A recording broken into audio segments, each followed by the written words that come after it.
Part 1. The Invitation. I know what you're thinking. No one in their right mind volunteers for a midnight sleep study run by some unknown institute that doesn't even show up on Google Maps. But I was desperate. Rent was due.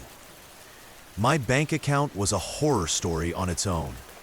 So when I saw the flyer pinned to a corkboard in the university library, volunteers needed, $2,000 for 1 week, sleep study at Somnodyne Institute. I didn't hesitate. I texted the number immediately. That same evening, I got a response. A short message. Your application is accepted. Report to Building 17, South Medical Complex. Midnight sharp. Bring nothing but yourself. No waiver, no medical history check. Just show up. It should have been a red flag, but all I saw was the money. The facility Building 17 was old and forgotten, sandwiched between two research wings long since abandoned. I arrived just before midnight. The door opened with a soft click before I even knocked. A tall woman in a lab coat, with eyes that never blinked, ushered me in. No greeting, no introduction. She handed me a laminated card. On it were 6 typed rules, bold and ominously simple. Sleep Protocol, Somnodyne Institute. 1. Do not leave your bed for any reason. 2. If you hear your name being whispered, ignore it. 3. If you find yourself facing a black door, do not open it. 4. If approached by a man wearing a white mask, do not speak. 5. If the dream clock reads 3:33 a.m., close your eyes and count to 10. 6. You must wake exactly after 8 hours. Do not oversleep. Failure to comply may result in neurological dissociation or permanent entrapment in subconscious states. She told me to memorize them. I laughed awkwardly and asked if it was some kind of psychological experiment. She didn't smile. Break the rules and you won't wake up. The first night, the room they gave me was cold and too clean. White walls, a metal bed frame, and a camera blinking red in the corner. Electrodes were attached to my temples. A thin voice came through the speaker. Begin sleep protocol. You will be sedated shortly. And then, darkness. The dream. It wasn't a dream the way you expect. It felt solid. The kind of dream where you know you're dreaming, but everything hurts like it's real. I was in a hallway, long, sterile, and lit with a flickering red glow. There were doors lining both sides, all of them locked, except one, a black one. Part 2. The door. I stood there, staring at the black door. My heart pounded in a way that didn't feel like a dream at all. It wasn't just painted black. It seemed to absorb the light around it, like it didn't belong in this world, like it was hungry. I remembered the 3rd rule. If you find yourself facing a black door, do not open it. So I turned away, or tried to, but my feet wouldn't move. The hallway, once silent, began to hum, low and vibrating, like it was coming from inside the walls. I felt something behind that door, breathing, a presence ancient and waiting. Then the doorknob twitched.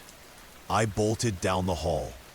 The clock! I ran until the hallway curved into what looked like a living room. Old furniture, a fireplace with no fire, a tall grandfather clock in the corner, its hands ticking erratically. I walked toward it. The face was all wrong. Numbers jumbled, misaligned. But somehow, I still understood what it meant. 3:33 a.m. The fifth rule slammed into my brain.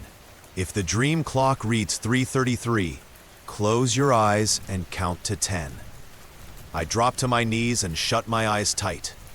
1, 2. The humming turned to whispers. Dozens of voices, too soft to understand, but too loud to ignore. 3, 4. A hand brushed my neck. Cold, inhuman. 5, 6. Footsteps. Not walking, skimming like bare feet dragging against tile. 7. Breathing, right next to my ear. 8. The whispers stopped. 9.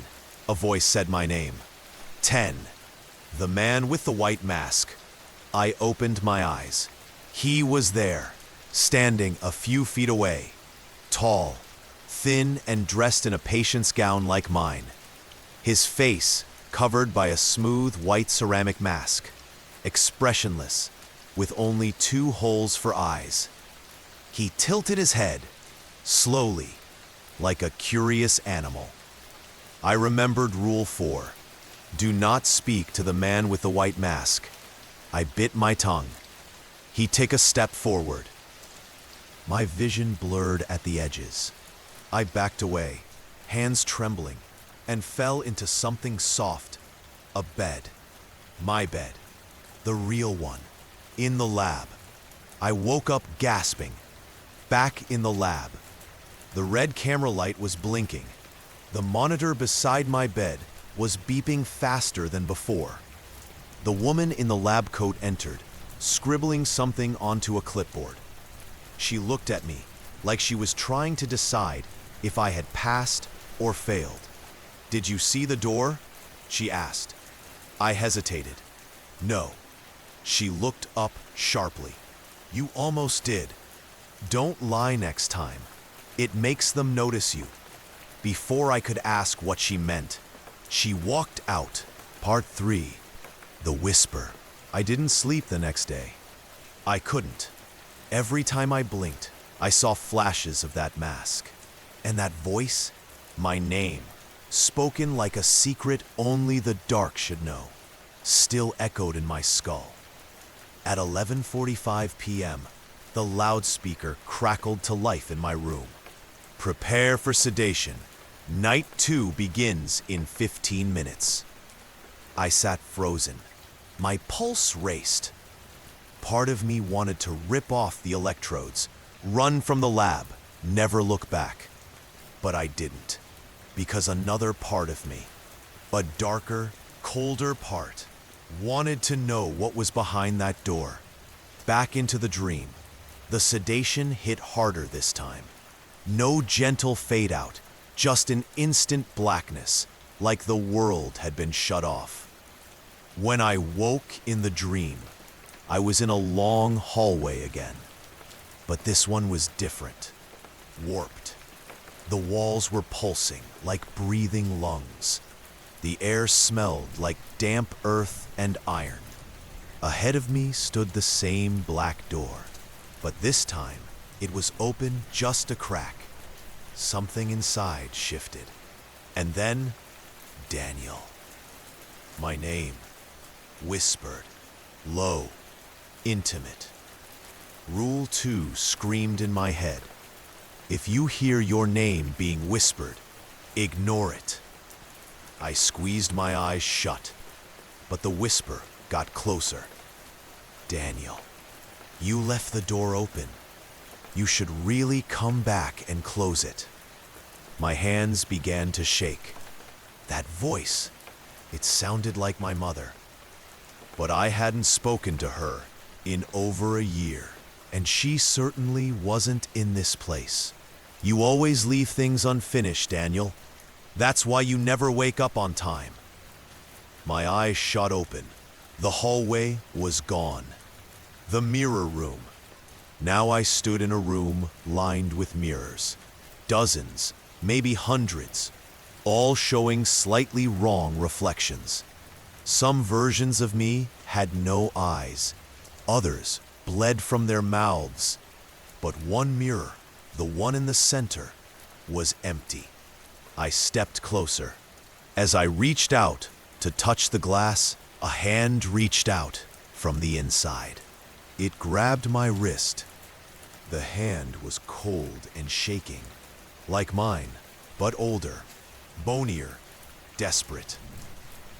Then a face pressed against the glass, my own, but aged, hollow, dead-eyed. He whispered, "You've been here before. You just don't remember." I yanked my hand back and turned to run, straight into the man with the white mask. The bargain. He didn't move. He didn't speak. But in my mind, I heard his voice, like static under my skull. They all wake up, unless they open the door. He handed me something. A key. Black, heavy, warm. He tilted his head again, as if offering a choice. I dropped the key. His voice hissed louder. Wrong answer. The mirrors shattered, all of them. Screaming versions of myself clawing through the shards. I screamed too. I woke up, soaked in sweat, heart hammering, the room spinning. The woman was there again, clipboard in hand. "You spoke to him," she said, not asking. I didn't respond. She scribbled something. Her tone was flat. "You have 5. As she turned to leave, I called out, "What happens if I don't follow the rules?" She paused. "Then someone else wakes up in your place." Part 4. The substitution. The night felt different. The whispers from the last dream still clung to me, but now they had changed. They weren't whispers anymore. They were calls, commands. Every step I took, every thought I had, they followed me, like a shadow I couldn't shake off. I hadn't followed the rules. I had failed. But the question still gnawed at me. What would happen if I didn't follow them again? Would I wake up, or would I not? The woman's warning echoed in my mind. Then someone else wakes up in your place. The last night, I lay on the cold metal bed again, the electrodes attached to my temples. The camera light blinked at me, as though it was aware of my thoughts, like it was watching me, waiting for me to make my next mistake. 11:45 p.m. The loudspeaker crackled. "Prepare for sedation. Night 5 begins in 15 minutes." I didn't care anymore. I didn't care about the money, the experiment, or even escaping. I wanted to see the door again. I wanted to know who or what was on the other side. I shut my eyes. The world blurred into blackness. The sensation of falling consumed me, like I was sinking into a pit. But this time, I didn't resist. I didn't fight the black door. When I opened my eyes, I was back in the hallway. The air was thick, suffocating. The walls pulsed, almost like they were alive, breathing in rhythm with my heart. The black door was there, waiting. And this time, it wasn't just cracked open. It was wide open. Something stirred inside. I didn't move. I heard it again, the voice. But this time, it wasn't my mother. It wasn't anyone I recognized. It was the voice of someone new, someone empty. "Step inside, Daniel. It's time to finish what you started." The room shifted. The floor splintered, cracking open like the world itself was coming apart. The door seemed to pull me in, as though it had a mind of its own, beckoning me closer. The temptation to step through was overwhelming. The rules didn't matter anymore. Nothing did. except the door. I took a step forward. The substitution. As soon as my foot crossed the threshold, the world collapsed. I felt like I was falling through time itself, like I was being rewound, replayed, and then replaced. And then I woke. I didn't open my eyes. I didn't need to. I knew I wasn't where I was supposed to be. The room around me was unfamiliar. The air, cold and sterile, smelled faintly of chemicals. I felt different. But it was more than that. The moment I opened my eyes, I knew. I was still in the same lab. But something was wrong. I wasn't me anymore. I looked at my hands. They were smaller, younger. My face was different, less gaunt, less desperate. But most importantly, I could feel it. Someone else's memories were in my head. The woman with the clipboard. She entered the room, clipboard in hand. But when she saw me, her eyes flickered with recognition. Recognition that wasn't mine. "You woke up," she said, her voice calm, detached. I blinked, unsure of how to respond. Who are you?" She tilted her head, as if she hadn't expected me to ask. "That's a question you won't remember answering. You're one of us now." I felt a pang in my chest, like something was missing. Who was I? Who had I been before? And then I understood. I was the one who didn't wake up. I had become the replacement. The final choice. The woman smiled, a smile that didn't reach her eyes. "You'll never wake up again, Daniel. You were never meant to." I looked down at my hands. No, this wasn't me. This wasn't my body. This wasn't my life. I tried to speak, but the words wouldn't come. It was like my throat had been sealed shut by some invisible force. She turned to leave, and then she paused at the door. "By the way, Daniel, welcome to the new you." Epilogue, the endless loop. I should have known. I should have felt it the moment I woke up. But somehow I didn't. I couldn't. I wasn't just trapped in this place. I wasn't just dreaming. I was replaced. I looked around the sterile, white room. The harsh lights overhead flickered. The air felt thinner than before. A steady hum filled the silence, coming from somewhere deep in the walls, like the pulse of an ancient machine. The truth unveiled. It wasn't until I saw another subject arrive that it hit me.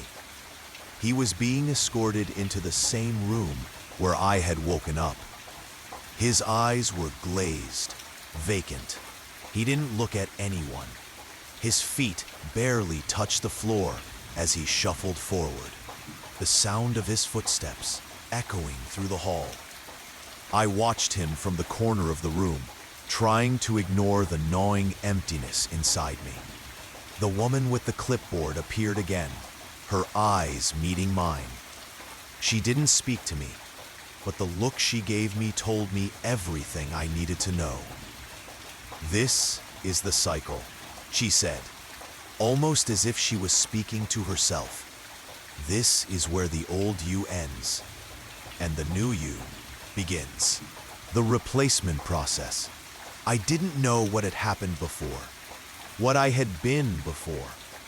But now I understood.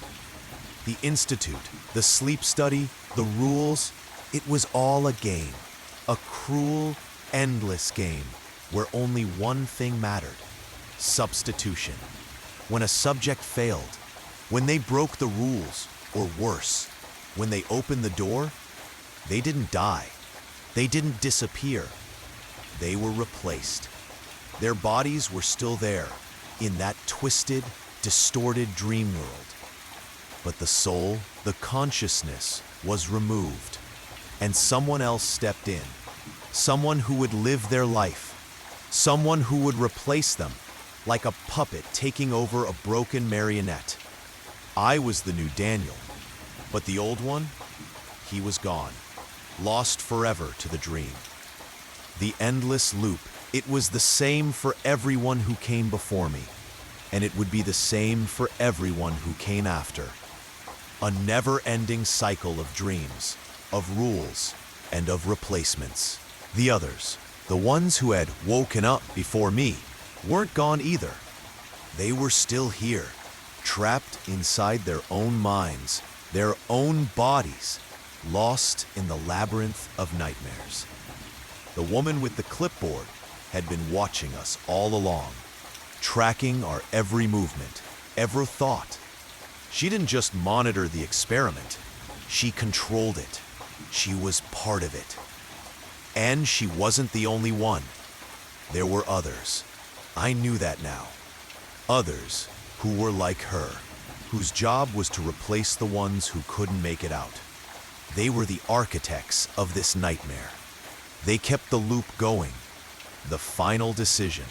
I stood in front of the mirror, staring at the face that wasn't mine, a stranger. But it was familiar enough. It was me, but not. The woman came in again, this time with another clipboard. She stopped in front of me, her cold eyes examining my every movement. "You'll be fine," she said, her voice devoid of any emotion. "You'll remember the rules. You'll follow them, won't you?" I nodded, but deep down, I knew better. The rules didn't matter. The game didn't matter. I was part of it now. The door, the black door, it would always be there, waiting for me, calling me. I would never stop wanting to open it, to see what lay behind. But I knew now, it wasn't a way out. It was the beginning of the end. A new cycle. The man with the white mask stood in the doorway, watching me silently. His eyes were hidden, but I could feel them, watching, waiting. And then I heard it again. That whisper, soft, seductive. "Daniel." I turned away, forcing myself not to listen. But it didn't matter. The whisper was already inside my head, creeping into my thoughts, wrapping around my mind. I closed my eyes, but I knew the truth now. There was no waking up. There was no escaping. This was my new life, and soon there would be another new me, and the cycle would begin again. Psst, thank you for staying till the end. If your heart's still beating, maybe it's time to like, share, and subscribe. We'll be waiting here every week with a new nightmare just for you. Remember, in the silence, something always listens back.